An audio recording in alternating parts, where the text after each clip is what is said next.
shut up, you listen to my monkey mouth. There's a companion when you got pun on the canoa route. Hopped in a portal and got in a fight, Elias knocked him out. Bow, Naruto fighting style. Bow, UFC he tapped out. Bow, we win, we get crowned. Monkey mouth, monkey mouth, monkey mouth, monkey mouth.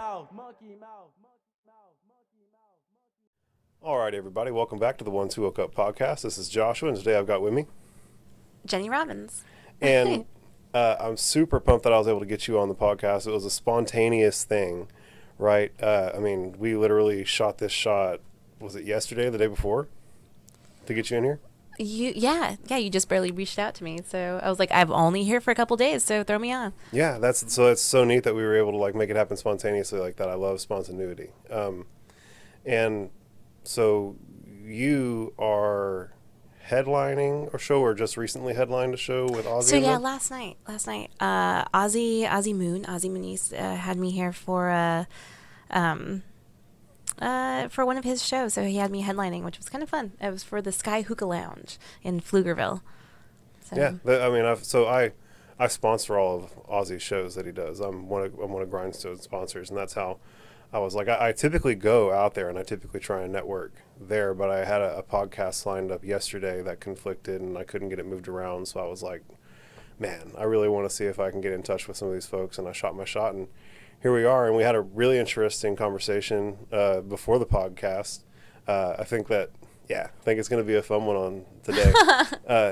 Oh yeah, well, that was a long drive. Thanks for coming to pick me up. That was you're out here.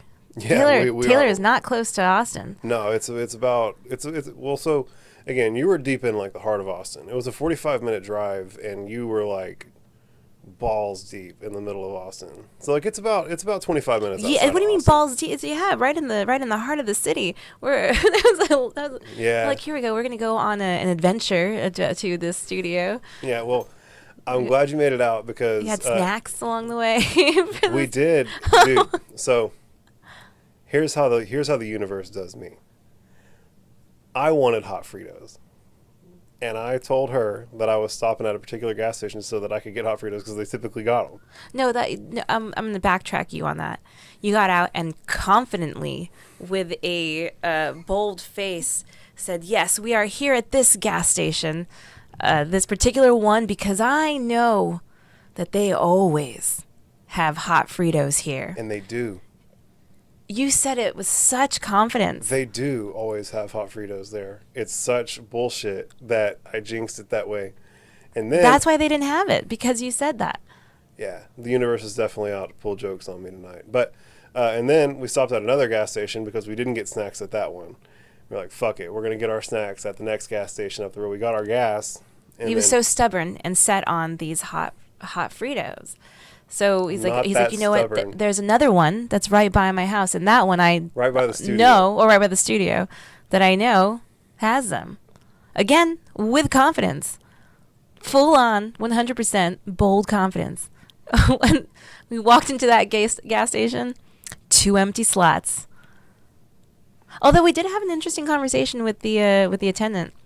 That was a Taylor, Texas ass conversation for sure. Yeah. But she did look like she was probably on some kind of I don't know, like a tree. I don't know. But yeah, she's on her country shit for sure. And they have these fucking weed pipes that are clearly just women getting their brains fucked out and fingering themselves, and like one of them, like the stem of the pipe is a big old dick. Like, it's nuts. Like, I actually never noticed them before. I saw there was a Rick and Morty one in the counter, like in the space, and it had caught my eye before, but I never really took a hard look at any of the other ones. My ass is blind. I'm wearing glasses. I'm high as fuck. So. Oh no, I spotted those things. Yeah, that stood out like a sore thumb. I just saw it was a full display, a full shelf inside of this gas station. Nothing else had anything to do with this, but then they just suddenly had some glass pipes, and above it wooden sex pipes. They were and each one was like individually its own unique way of being I just yeah, like how you mentioned, there was one where the mouth of the dick, of course, the mouth of the thing is a dick, which we can all imagine. We can all imagine the a pipe being like that. But then with the lady on top of it, who's then holding it, and she too is naked. There was a full on open vagine.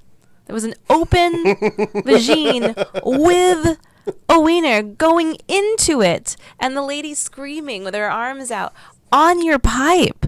This is at the gas station where your kids can see it. I want to know, not only where kids can see it, it's like where everybody gets to see, like it's right by the counter. So like, so no matter what you're buying, it's an eye shot of where you're making like, your purchase. Oh, I came in for my slushy, and then you just like walk on it. No, this was a more hunky gas station than 7-Eleven. Yeah, but you come in for your. It's definitely not a corporate owned like. What would be like your Texas snow, and then you're gonna walk on out, and you have to get sex pipes. Just everybody just on display there. And the lady, bold and proud. And the lady there was so like bumfuzzled by their existence, like because I guess the dude who owns the store is an Indian guy, and she's like, I get anybody who's, oh my god, what she said, anybody who's repressed as an Indian, I guess would be into this type of stuff. Yeah, she was definitely saying some racist stuff. She was just like that's also like a very like welcome to country Texas. Like we'll just. I definitely felt like more country than I'm used to it being there. Like it's like they jazzed it up for you because you're from LA. Like they knew. Like I said, the universe is being squirrely today. They were like, oh shit, you got someone from LA with you today? All right, cool. We're gonna bust out the fucking banjos and the sex pipes. It's just a good old display of Texas. It wouldn't be a complete trip without it. Listen, you got to come out to Taylor and get away from the big city and no, I don't think anybody wants to get away from the big city to come out to. No, exactly. That's what I'm saying. You got that taste of like, you got that taste of what's happening outside of like the 95% of Texas, that's small towns. That's I know. what it's like, yeah. I know. I mean, I live in LA now, but I'm originally from El Paso, and I have family from El Paso. Yeah. Well, cool. Rock Yard, not really. Well, I like El Paso, but. I mean, I've only went there as a youngin', so I don't really. Oh no! All I remember is that it being hot, dry, windy, and rock yards, and I wanted to play in the yard, and I couldn't because it was rocks. Oh yeah, that is something that's very weird and unique about El Paso. That shit sucked. And I was like 10. I'm like, bro, I want to fucking. Yeah, that does be suck. An asshole and It's desert. Grass doesn't do well out there. So I understand. Yeah. Like I get it. Like I understand why it just like sucks for a 10-year-old. Like that's like I have bad impressions. That's something that's like really unique about El Paso is their landscape, because it is so hot and dry, and you can only really have like cactus plants, if that. So all the yards, have, like, nice rocks. They just make nice rock structures. So it's just bricks and rocks laid out in a pretty way. I haven't seen that anywhere else, but there. It's just like a very, and it's everywhere. So many yards. It's weird if you have grass. Oh yeah, no, like all the yards are rocks. All the yards. I don't remember ever seeing a yard with grass. And even if it's not all rocks, it's at least some rocks. Like that's. Oh yeah, my front yard artistically placed rocks, like big funky rocks. You know what I'm saying? Like my yard growing up, we had a bunch of the rocks, and then in the middle was grass. And then when my parents got older, they were like, "Oh, fuck the grass," and so then it became rocks, and then just a bunch of dirt that was there that sometimes would get watered for no reason. A dirt patch surrounded by rocks. Sounds like an El Paso yard. That was what that's what we had, man. It'll rain like a son of a bitch there, though. Like whenever it comes time, because everything kind of catches on those mountains. Like the rain will stop there. Like if it's moving towards Colorado and such, it'll kind of like. It always seemed like anytime I went there, I went there like 5 or 6 times, and 2 of the times it was like torrential downpours. Yeah, when it happens, it happens. Man, I am cozy right now. I like this setup. Just got like just cushions on cushions. Thank you for the little arm pillow happen. Thank you for the good vibes, man. Like we're over here like smoking weed and like living our best life in the Monkey Mouse studio. I love it. I seriously, Mikey's a little bit more comfortable tooting his own horn about this space, and I typically don't do it, but I'm feeling it right now, man. Like I really, really do love this studio space. We started off, Mikey was literally recording in his bathroom on his phone, and I was recording like in one of the side rooms in my warehouse for Radix, and it was just like all such dog shit, man.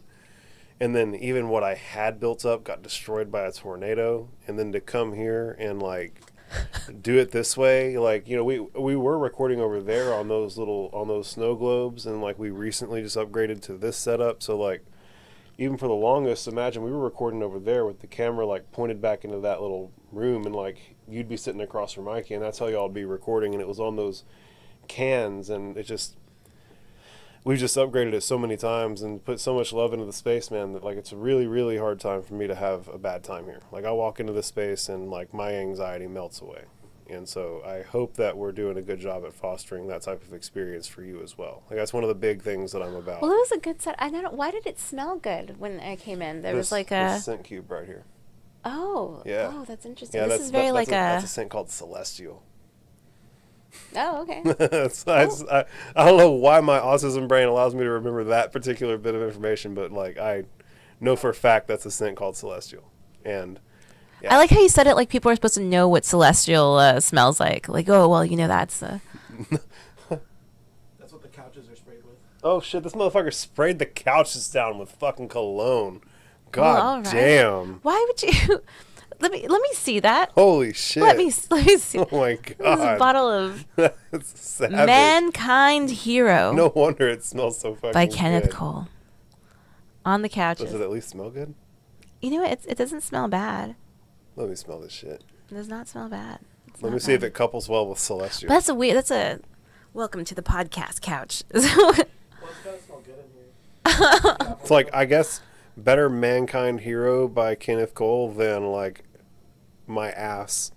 Right? Like, that's a fresher scent on this couch than my ass. So, bro. And a bunch of sweaty potheads just coming in from the top room. Yeah, we did some recording with some grimy characters yesterday, so it's definitely probably. I think he also said you vacuumed the couches today too. Yeah, so like he put in a lot of work. Oh. Like I said, we put in a lot of work to like make sure that like it's nice and cozy whenever you get here. That is a nice setup on the snack bar. Bro, you want a zebra cake? We fucking got you. I love that you have zebra cakes. You got moon pies. You got a big thing of dum dums, munchies. Very appropriate. Like literal munchies. Yeah. Gotta have munchies. We got Is a whole that- fucking container full of suckers, dude. Yeah, she said dum dums. I said dum. Oh shit, Yeah. my bad. I didn't realize that dum dums were suckers. I thought dum dums were fucking. The fucking little the dum dums are little chocolate balls that like people eat around the holidays that are fucking not that good. You're talking about milk duds. I am talking about milk duds. Why in the fuck did I think I was those thinking were rum called? balls at first. I was like, are you talking about rum balls? Or that or Whoppers. One of the two is what you're thinking one of. those- it's one of those. There's the caramel They're one, they're and then there's they're like in the. milk cartons. Those are milk. Oh, that's Whoppers. Okay, wow. I'm high as shit. Oh my God! Get yourself together, man. No, I'm sorry. I don't know. I'm not the one who sets out Also, the snacks. Dum Dums are the brand name of those particular lollipops, is what the rest of America calls it. but yeah. I'm just giving you a hard No time, one Josh. calls suckers lollipops. I've never heard anyone in my life hear someone. A lollipop? Is it 1943? Who doesn't say It's a lollipop? fucking sucker. It's a sucker. No. You're a sucker. Eva fucking dently. Evidently. But so. But I always call. I've never. Went to the candy apothecary to get That's a Southern thing. Calling it a sucker. That's a Southern thing. What do you call a soda? Oh, I mean, I say soda now. Call it a soda. Now, what did you say before? When I was a kid, I may or may not have referred to many different kinds of sodas as Cokes. Like everything was a Coke. Yeah. That's yeah. What about soda water? Oh, soda water? That's like a Tennessee Sparkling thing. water?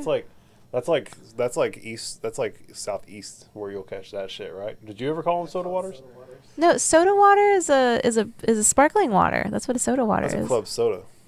Yeah, but if you ask for a soda, I don't think that.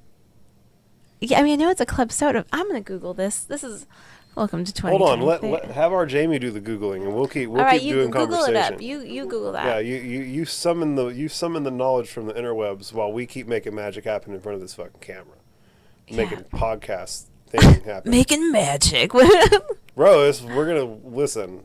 We're gonna start talking about psychedelics here in just a second. As soon as this thing happens over here that's happening slightly out of frame, we're gonna talk about some stuff that's gonna make people want to listen to the podcast more, for sure. It's gonna be magical. Everything's magical. So, You know, yeah, soda waters would be more of your sparkling waters. Damn. That's right. That's Fuck. And it also shows That's what I like those thought. like really nasty like 0-calorie sodas. Oh. like a Crystal Pepsi. More Was like- Crystal Pepsi more 0 like, calorie is it back in the day? Shasta? Oh, Something gosh. like Bro, that. Shasta's fucking good. No, I don't- Shasta's, isn't that like they just make like random flavors of, that's just a regular Yeah, I soda. think it's 0 calorie. Shasta. Listen, I don't think all Shasta is. the red can of Shasta tastes like carbonated Hawaiian punch. And it Oh, is yeah. the most delicious thing that will ever grace your fucking tongue. And I wish There that were it was more I used to readily have so available. many different kinds when I was a kid and that I don't touch anymore, but growing up that was always, remember Big Red? Oh, I still fuck with Big Red. Big Red is, man. I, Bubblegum soda, bro. Let's go. it's like, what does it taste like? Bubblegum. Red? It's bubblegum flavor. It's red bubblegum, my dude. No, it's just red. Think about it next time you drink it and tell me it ain't bubblegum flavor. Do you want to know how bubblegum flavor was became a thing? Are you about to enlighten me? Let's Yeah. go. Yeah. So bubblegum was because think about it, what came before gum? Probably like taffies. Well, I mean, but what I mean is like there wasn't anything. So it's like, so they tried to make it. They were trying to make it vanilla, but they it mixed with whatever gum, whatever stuff they're using in the actual gum, and it made a different flavor. Didn't really pan out. And so then, but people still liked it, still good, and that's bubblegum. Are you fact checking me? Yeah, it's all good. Is it? Yeah. Or is it different? Does it say something It else? doesn't say anything else. No. Oh, all right. So the bubblegum flavor we know was a failed attempt at doing vanilla flavor with the original gum mixtures. Yeah. Wow, that's interesting. That's neato. I wonder if there's anything else. So I don't know anything interesting like that. I just think know I a lot of do. I random just don't facts. have access to those files right now. I'm too high to access those files. Yeah. that's Yeah. Man, it's great. If you're always high, you can always just blame Growing- your ignorance on being high. It's great. I know so many like stupid facts. Oh, do you want to know something else that's kind of fun and interesting? Sure. Do you want to know the difference between Diet Coke and regular Coke? Oh, not regular Coke. Diet Coke and Coke Zero. What's that? 1 gram of sugar. Marketing is the difference between the two. Wow, it's literally the exact same. They're the same thing. One's for man and one's for a woman. Exactly. So okay, when the craze of all these like 0-calorie drinks started coming out, they wanted to switch over and do Coke Zero You know, like Diet Coke didn't to- have the same pizzazz as Coke Zero. to make it cool. But then what happened was they realized that men didn't want to be on a diet. Like it was seen as like a feminine thing to be on a diet. Not only that, but Diet Coke was it's their number 2 best-selling product. So they were afraid that like if they let go of it, that people would, There'd be some type of recourse. yeah, people would freak out that they changed it. So they kept both of them. And so they made Coke Zero. They have the cool Coke Zero thing. But if you watch, anytime you see a Coke Zero commercial, it's always like the most like this like dudes in a Jeep just like bah, bah, bah, bah, and like the black can and like ah. It's like very directly targeted towards Like John- explosions in Jeeps when they're yeah. marketing Coke Zero. Look at some of those out Oh my there. God. Diet Coke commercial was it's your mom's drink. Oh, that's right. They're trying to like make it like go back to. So that's kind of funny, the juxtaposition. That's the thing. I was an advertising major, so a lot of the stuff that was something that we talked about. Where did you go to school at? UTEP, University of Texas El Paso. Okay. The Yeah. miners? The miners, yeah, good miners. So, what was like the craziest partying experience that you had in college? Oh, Like, what's the dumbest shit you got yourself into in college? you know what was fun? Okay, so I'm nerdy. So I was in the comm department because I like to act, and so I did it, but I didn't want to get a degree in theater. So I did advertising, and it was part of comm. So I was able to take acting classes in between there, and I was on the forensics team. So forensics in college, it's collegiate level acting. So the part that I would do was oral interpretation, and we would. This is a long-winded story just to get to my partying, but It's okay, please. Like, this is great. so we I would. told you it's about to be magical, man. This is magic. This is magic. So we would go to we would go to other colleges and we would compete with our monologues. So there was like a humorous category, there was duo category where you would do it with somebody else. Dramatic had a monologue that you would do a dramatic monologue. I made it to nationals in a few of the categories. Just few a of little the categories, huh? humble. Yeah, and it was great. So we would get to travel to colleges. But on the last night, one of the guys that was supposed to be one of our like chaperone type people was also a little bit of an alcoholic. So he loved to go out. And so I just wanted to go party. So I would convince him to like, hey man, like let's go hit up the college, whatever college street there is to go party at.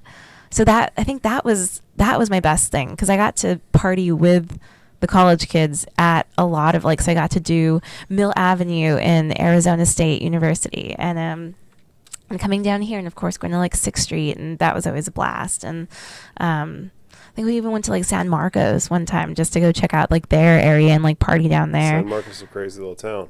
Yeah. You have a good time in San Marcos. But we had, oh my I don't know God. how you get an education in that city. No, I don't think you do.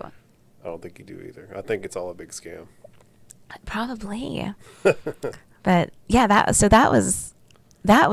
just fun. One time at Mills Avenue, I had a man want to be he wanted to buy me, I think. That was one of my fun nights. You're not the first person who's said some shit like that to me.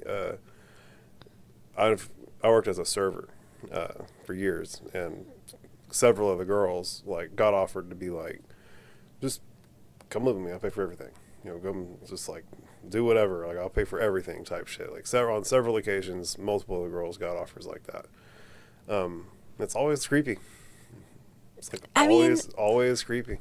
Oh, I have a good sugar daddy story. Yeah, I've heard some good sugar daddy stories. Let's see if you can top it. All right. I'll take that. Because I got offered one. I got offered one in LA when I first moved out there. That was pretty wild. So one of my first jobs when I got out there was to be a valet driver for an all ladies valet driving thing called Valet of the Dolls. Okay. And we were not cute. We were not sexy or anything like that. They had us in these frumpy big white shirts down, sleeves down to your wrists, slacks, and typical chaperone or a typical valet outfit. Yeah, typical valet outfit. Y'all weren't like the Hooters girls of valet. We didn't look like Hooter girls. We looked like the cast of Orange is the New Black. Got you. Just very average looking women, and so we would we would park cars, but they would do it for private residences. So it wasn't for business. It was, if you were rich and you had a big house and you couldn't park on your street, we would come and we'd park your guest cars for you. Well, one of these parties was a sugar daddy party, unbeknownst to me. I didn't know that it was. Just going to work. Just going to the thing. We'd go all kinds of different places. But the only reason I found out was because one of the guys came out from inside and he told me. He's like, hey, and in there, he's like, you are more interesting than the women that are in there. And he's like, do you know what this is? He's like, this was a sugar. He's like one of the women in there ran a website for connecting sugar daddies and sugar babies. So he. So they're at a big networking thing, basically. Yeah. Well, and then exactly, and he And once he said that, then it clicked, and I started looking at everybody that was coming in. All of the men were coming in driving Jaguars and McLaren. I parked a McLaren that day, and Teslas, and like, you know, just like very flashy cars. Like, you can tell they were coming out flashy. And then the women were rolling up, and they were rolling up in these like old, like beat up Camrys, like 93 Camry with like the gas thing was all the way on empty, baby seat in the back. And then but then they would get out of the car, and they were just like like the most beautiful, like done up, like fancy dress, like the whole thing, just bump bump bump walking in there. But this man ends up, you know, he was like, hey, I'd like to, you know, talk to you a little bit more. Let's go grab a meal. And look, I just wanted to hear him out. That's, you know, I just wanted to hear him out. YOLO, dog. Like, I'm not judging because you were willing to hear the convo. I wouldn't judge you if you accepted the deal, girl. You're like, listen. Well, you're not gonna. I promise. I promise. You're not gonna out weird me. Oh, that's So don't worry about it. Like, Yeah. yeah, like, shine on. So we go to I meet him up at this fancy restaurant in Beverly Hills, and you know, and I sit with him, and I'm talking to him, and he gives me the, you know, the spiel, and he's like, you know, anywhere you want to go in the world, anywhere you want to go, I'll take you where you want to go. You want to go to Dubai, I'll take you to Dubai. You want to go to China, I'll take you to China. He goes, anywhere you want to go. And then when he's saying this man is old. Like, he's in his 70s. He has white hair. He's an old man. And he says, and I'm looking at him like, he's so old. There's no way the package works. Like, there's no way that he can get it up at this age. So I can cuddle with an old man in Dubai. Like, I could go to Dubai and hang out and cuddle with this old man. I could certainly go cuddle with an old woman in Dubai. I was like, in a heartbeat. I was like, maybe I'll take this. I'll take this offer. Give us a shot. Yeah, I was like, I'll see. So the conversation goes on, and then he starts saying, he goes, oh, he's like, and you know, with my last girlfriend, right after we were intimate with each other, then I would take her shopping and let her pick out anything that she wanted from the store, and I would just have the bags and whatever she wanted, I would let her.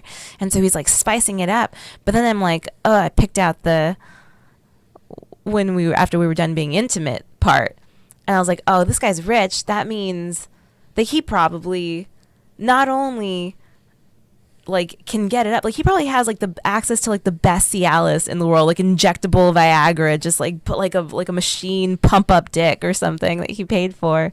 And I was like, oh no, this guy, oh my god, you know, he's got the Fucktron 3000 down there. Yeah, I was like, I'm not gonna be doing this. And so then I'm like, oh, like I don't want to know what's under there now. I don't want to take a look under that hood. Oh my god. Yeah. So so I started. I was like, this man is gonna last the entire. You know how the doctor, they say, they'll like call your doctor after 4 to 6 hours. I think this man would probably want to make it like, oh, I'm making it last the full 6 hours. Like I got that vibe from him. A 70-year-old wiener has to be so desensitized just through like time. You know what I'm saying? Oh, just like a leathery. Like 18-year-old wiener's gonna bust the moment you touch. You could like at an 18-year-old cock and it's gonna 70-year-old cock. It's gonna like, if that motherfucker has the Fucktron 3000 down there, and you gotta make that sumbitch come, like, bruh, you're in for some work. Like, you're in for some work. And I was like, and then, but I don't have a 70-year-old dick, so I don't know, but like, fucking A. And of course, I don't want to look under that hood. I don't want to look under my hood when I'm 70. Goddamn. Oh, no. And then to have to, you know, he would probably expect something. I got the image of, like, you know, the walking through the mall with the classic, like, white fur coat, just, like, holding bags. Like, yes. Mm-hmm. But no, like, and then the kicker for me really was he spit when he talked. Oh no. And that was it. And not even like a little bit. Like, it was so much. Like, you could see the droplets flying at your face as he was talking. I've seen people like this. And he loved to talk. Like, he just had, and he didn't give a crap what I had to say or what I was going to be talking about. He could care. Like, he just wanted to blah, and like, and it was just poor, like, so much. And I even tried to dramatically do one of these, like wiping my face dramatically so he could see that, like, maybe notice that, hey, this is. You were trying to send him not so subtle nonverbals. Yes, and then he didn't even look at me. He was just Just talking to the wall. Might as well have been speaking to a brick wall. Yeah, and so I was like, no, and I started like kind of challenging his stuff. I was like, anywhere in the world? And I was like, I want to go to Japan. He goes, I don't know if I can go to Japan anytime soon. You don't want to go to Dubai instead? Yeah, his business flew to Dubai and China, and Okay, so he had like some weird access. It's not that he could take you anywhere. He could I say he'd think- take you anywhere, and then he could take you to a couple I places. think he where did he have had money access. though. Do you want to? He was one of the CEOs of. Bro, if you're 70 and still poor, walk into traffic. Oh no! Like, bro, you've been around for 70 fucking years and you ain't been able to secure some type of bag. Like, bro, your hustle's weak. Your hustle's so weak. If I'm still poor at 70, I'm gonna be very upset with myself. I'm gonna be like, bro, I fucking suck at getting money. Aw. I mean, you That's will, sad. like, you do suck at getting money if you're fucking still poor at 70. That's life. It's okay. Like, some people are like that, but, like, I would expect the average 70-year-old to, like, be able to move around if they work their whole life. Right? I mean, Am I tripping on that? everybody's different. Everyone's different. You never know people's situation. I feel like the average 70-year-old. Like on average, you can. I mean, like, I don't know. well, how if about this? How about the average 70-year-old who's meeting up for fucking sugar mommy? Well, that's what I mean. If for you're a sugar daddy, like you thing. have the like right contextual clues to be like, yeah, this guy's probably got some money. I mean, like you said, you felt like he probably had money, and I'm agreeing. Well, I mean, yeah, he was the CEO of like a big fountain company that made fountains, Neat. like the Bellagio fountains, Wow. the fountains in Dubai, and Neat. so like this, like, so that's why he was going anyway. And I think there was some kind of irony to that it was a fountain company, and he spat when he talked, or like just some kind of, you know what I mean? Like there's. Yes, there's absolutely something like poetically ironic about him having a face fountain and running a fountain company. Yeah, that's beautiful. I still have his card though. Still have his card. He told me, he said if I ever change my mind, give him a call. It's like one of those, like, I just have it in the safe somewhere, like one of these days, just in case. Like, holy shit, my life is on fire. I want to go to Dubai. Yeah. Yeah, like, it's in like one of those red boxes. Break with my hand. Yeah. In case of tragic life. In case you can't hear what fucking Mikey's saying on the recording, this motherfucker's saying that she's got this dude's card in like an in case like where you would find the fire extinguisher in the red box with the crushable glass. In like, case of emergency. Yeah, exactly. So we've talked about fun college experiences. We've talked about motherfucker trying to make you his sugar baby. One thing I want to talk to you about is have you ever had any experience with psychedelics at all? Yeah. So what's that like? Like what's your favorite one to do? I do like that mushrooms are very like natural. That is a thing. Yeah. That was something that, but then it can be a scary one, but it's also like a very like, I don't know. I'm in the yoga world, and they're very they're like, it's medicine, and you know that kind of people who do yoga do mushrooms. just everyone. If you would, they It's like- hand them to you when you come to the studio. It's like the Venn diagram. That's like a pretty big intersection, and so I like mushrooms, but I'm a little averse to them because they are natural. You can get weird stuff in there, right? Like it's not like someone synthesized it in a lab and it's like pure psilocybin, right? Like there's psilocybin and whatever things that happen to have gotten in there, and that's why I think that mushrooms have a higher percentage of bad trips amongst the people who take them than say LSD. You know what I'm saying? Like, not that there is a problem with bad trips among mushrooms, but I think that you can occasionally eat a bad mushroom. Like I've heard tale of really experienced psychonauts taking high dose of mushrooms and having really, really, really bad times on mushrooms, just because, and like that's what I think is because there's variables in how it's being grown and the chemicals that are present in it because of the way it's being grown and etc. There's a million of variables. Everything, yeah. But realistically, it's like I haven't heard anybody like dying of mushrooms. No, nothing like that. But I heard of well, I don't want to speak bad on psychedelics here because this is like a good psychedelics. But I heard a guy like legitimately thought that he had been possessed by a demon for like 4 hours, and he had probably had 30 mushroom trips before that. And like shit like that. You know what I'm saying? Like you don't hear about that with LSD, but. Either way, I think that ultimately I think people you hear about crazy things with LSD. Like what? What crazy? What do you mean? There was a whole area that was dedicated to people going on bad trips at Woodstock because it was such a common occurrence, and it was particularly for LSD. Yeah. Yeah. That was like in the height of it being created, and it could have been bad chemistry. I mean, well, maybe, no, but I also know that bad trips are a thing. You can't say it's never happened. So I think let me make a differentiation. So a bad trip on LSD is like you're being confronted with shit that you don't want to deal with, right? Like you're having a really introspective thing, and like you're having to grapple with like how you were an asshole when you were 12, and like you need somewhere to go lay down, right? Whereas the type of experience I'm talking about with the mushrooms is homie thought he was possessed by a demon for 4 hours. You know what I'm saying? Like but I'm saying that is also something that you think. I don't think I know. Yeah. Yeah. That's look it up. Like, well, you can look it up. Like people feeling like they're possessed by demons. On Things, LSD. yeah, like strange things have happened for sure. Well, it's all people are unique. Happen. People are going to react to things differently, but they're both a similar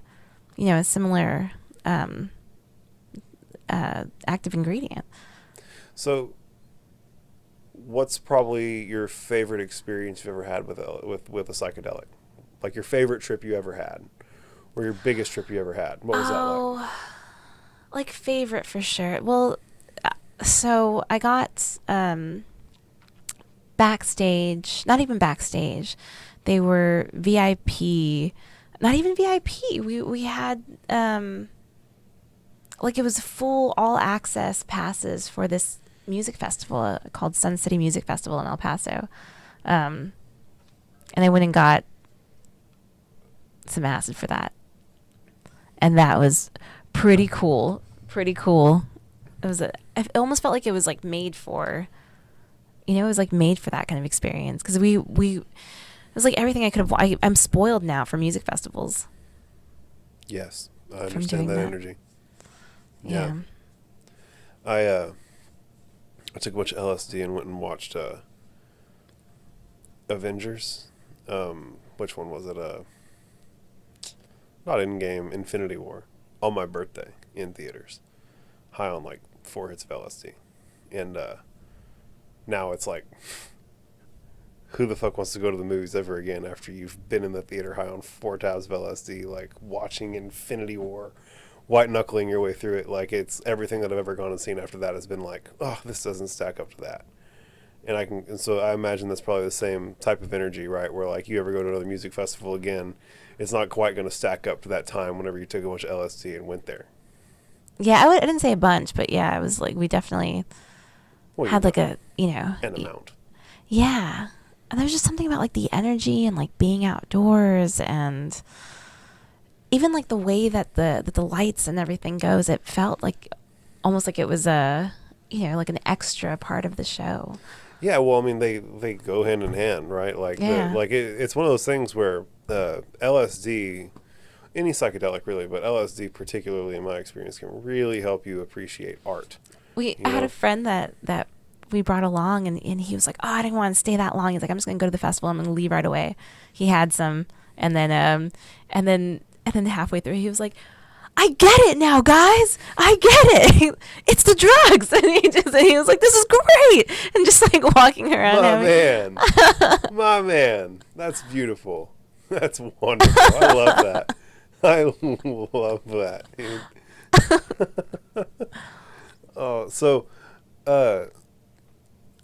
Have you ever had any like heroic doses? Have you ever taken like a really, really high dose of anything and like So had anything really like experienced anything really profound? I had this friend come and visit me. She was like a friend, like a hometown friend, and she had a little bit of acid where she had gotten it from like her some lady that she knew that lived out in the boonies also, who claimed that this was the same that she sold exclusively to Grateful Dead. Okay, fun. And so it was like a, you know, so it came from like that source, that it was like this like very special, but she had the like bottom of the vial of it that she used on these tabs that my friend had. And we took a little bit, and then she was like, "Oh, let's do some more." And we did. And I remember that was too much. It was too much. And I remember feeling like we ended up going back to I'm going back to my... How old were you when you were doing that? This was like a couple of years ago. This was like a few years ago. Okay. So it wasn't that long. It was, yeah. It was But so you had some experience with psychedelics. I had a couple of experiences like, beforehand. You wouldn't call yourself like a psychonaut, but like you weren't totally unfamiliar with what it was about to be like. No, yeah. So I mean, like I knew, but it was too much, is what I'm saying. So I had done stuff before, but this was it was so much that like I remember it was like painful, like right in the center of my forehead. Like I felt like almost like a painful amount. Mm-hmm. I remember it was so much. I remember thinking that like I saw Egyptian writing on my arms, and it was like glowing, and then that was wild. But the only thing that I was upset about is that then she introduced me to Doja Cat. And so I started watching this Doja Cat video, and then the song was just, and because I was at that level, then I made this connection to like the universe is Doja Cat, and then everything is Doja Cat, and I was like, and then I became like angry about the thing. I was like I love that I'm having this like great experience. I was like, but I hate that it's now bound to Doja Cat like forever. I'm like, so that's so funny. That's I was like almost like mad at her for like. It's like, bitch, why'd you put on Doja Cat while we're on LSD? Come on. Which the video actually was great to watch because she's dancing and there's colors and you know, and all this like cool. We watched the video like 20 times at least. Oh my God. And then, you know, That's and then so it just, fun. and the more times we were watching it, the more that I was like, whoa. The more it was making sense. Yeah. The more you got it, just like the guy like the guy at the festival. I get it now. Like, I get it now. It's Doja Cat. Everything is Doja Cat. Oh no. Yeah, I don't want to have that association to her, but now it's there. That's now so it's funny. there. That's such a funny deal. So how many, like if you had to guess, how many hits of LSD do you think you took that time? Oh, I don't know, man. Who knows? I don't know. Just like some. Just too much. It was too much. That's all I know. Whatever it was, I was a painfully too much amount. It was So. I know you've expressed some general interest in DMT, but you haven't had an opportunity to try it yet? I have not tried DMT. Would you like to hear what my experience on it was like? Sure, yeah. So, the first hit, so like as I was saying earlier. By the way, is this do you do this on all the podcasts? Do you talk about your DMT experience? No. Oh, okay. Not on them all. Like, you know, like we go in different directions. I just know that you're generally interested in it, and I figured it would be an interesting conversation. Like, you would appreciate it. Oh no, that's fine. It would have been funny if it was like, this is a big lure just to like, all right, so now that we got through the first part of this, now it's time for my DMT story. We're going to do the same humdrum thing we do on the podcast. We're going to hear Josh's story about DMT. No, I think I've maybe mentioned this experience on one other podcast before. So it's not something that like I talk about a whole lot. And so, yeah, it'll be neat. You know, I like to mix it with hash because it tastes like fucking mothballs. Like, it's gross. This stuff is gross. It's not the best tasting. And so I like to cut it with some cannabis, and I like to dab, right? Like, some people like to put it in pipes or whatever. I like to put it in, I like to mix it with hash. and like almost 1-to-1. And the first dab, you almost feel like kind of heavy, like it's real big, strong indica dab. The second dab you take, you feel even heavier, and you almost start to like hear like humming in the room. You know what I'm saying? And you can like feel your voice echoing around in your chest cavity, and you can like feel your voice bouncing off the wall and landing back on your skin. Like it's like all the vibes, like you were saying with your LSD trip, all the vibes. You can feel all those vibes, and it's a really, really like physical thing, like surprisingly physical. And then the third hit, like it's not a hum anymore. It's more like someone lit the pilot light on a rocket ship that you're sitting on top of, and you can feel the whole thing just. It's like someone's shaking you around from your spinal cord, like your legs want to twitch. It's very physical. And at the third hit, it's like there's Fabergé egg art on the walls, like zebra stripes on the walls, and it's like the regular surface of the wall, and then Fabergé egg art. Regular surface of the wall, Fabergé egg art, and it's like emanating on everything, and you can see the surface of everything, but it's all got this wild Fabergé egg art zebra stripe pattern that's moving around on it. It's like, oh, your body's like everything's like that. And it's like an overwhelming amount of noise, and like you're not going to want to take the fourth hit. Like you're going to be like, I'm plenty high. Like I can just close my eyes and I'm high. And you got to take that fourth hit. And every time you hold it, like as long as you can, and you got to have like a good co-pilot, and like you take that fourth hit, and you just hand it off, and just sit back and hold it. And by the time you run out of breath, you're gone. You're gone. Like you're off in fucking hyperspace. And I had been told that once you go through like the ego death experience of it, like what makes you gets shattered to a trillion pieces, and then you're like off in like the place where souls go to like chill between incarnations type shit. And that's pretty much the same place. Like whether you took 10 hits of LSD and meditated, whether you took fucking 10 grams of mushrooms and got there, whether you took a bunch of mescaline, whether you took DMT, like they're all like going to the same place. You know what I'm saying? Like mushrooms are like a walk through the field. You know what I'm saying? LSD is like taking a spaceship, and DMT is like taking a fucking bullet train. And I had been told this, and so I wanted to test that. Like I'd already had really robust psychedelic experiences, so I was more like, I just want to figure this out and see if it's really what they're saying. And so I kind of like blasted through the whole experience, and I remember getting to that kind of end state of it and thinking to myself that like I had really done myself a disservice by not like taking in the sights and sounds on the way up.